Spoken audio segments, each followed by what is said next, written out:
সরকার জননিরাপত্তার বিষয়টায় দুর্বলতা রয়েছে সরকারের, আইন শৃঙ্খলা জায়গায় মানুষের এসে আস্থাটা এখনো আসে নাই।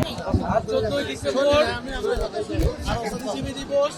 আজকের এই দিনে 1971 সালের মহান মুক্তিযুদ্ধে মুক্তিযুদ্ধপন্থী লেখক, শিল্পী, সাংবাদিক,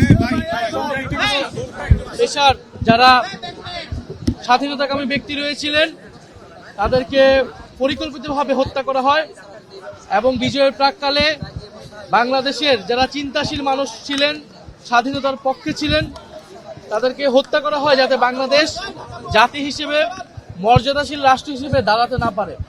54 বছরে আমাদেরকে মুক্তিযুদ্ধের আকাঙ্ক্ষাকে বাস্তবায়ন করার জন্য লড়াই সংগ্রাম করে যেতে হয়েছে।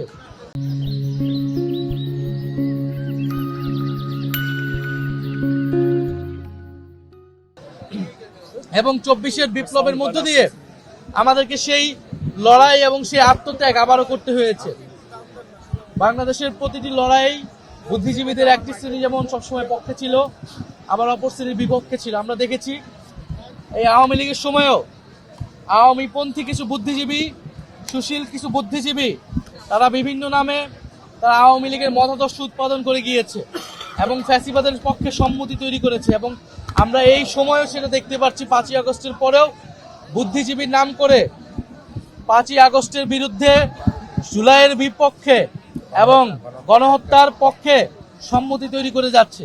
কিন্তু আমরা মনে করি জনগণের পক্ষের বুদ্ধিজীবীরা সবসময় ছিলেন, এখনো আছেন। তারা কথা বলবেন এবং বাংলাদেশের যে চিন্তার স্বাধীনতা, সাংস্কৃতিক স্বাধীনতা, সেই স্বাধীনতার লড়াই ছাড়া আমাদের রাজনৈতিক স্বাধীনতা অপূর্ণ। আমরা এই বুদ্ধিজীবী দিবসে আজকে শ্রদ্ধার সাথে স্মরণ করছি জাতির সেই সূর্য সন্তানদের। আমরা ধারণ করতে চাই তাদের আকাঙ্ক্ষাকে এবং আমরা চাই এই সময়ের রাজনীতিবিদ, বুদ্ধিজীবীরা সেই আকাঙ্ক্ষাকে ধারণ করে 71, 24 এবং 47-এর আমাদের যে ঐতিহাসিক লড়াইগুলো ছিল সেই লড়াইগুলোকে ধারণ করে আমরা বাংলাদেশ রাষ্ট্রকে একটা আত্মমর্যাদাশীল জাতি হিসেবে আমরা গড়ে তুলতে পারবো।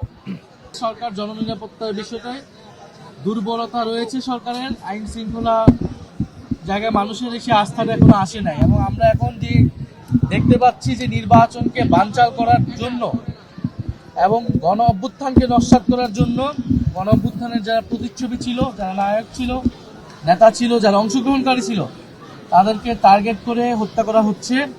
এবং এটি ওসমান হাদির উপর হামলার ঘটনায় পুরো জাতি দেখেছে। ওসমান হাদিকে যারা হত্যা চেষ্টায় লিপ্ত ছিল তাদেরকে কিন্তু এখনো গ্রেফতার করা সম্ভব হয় নাই।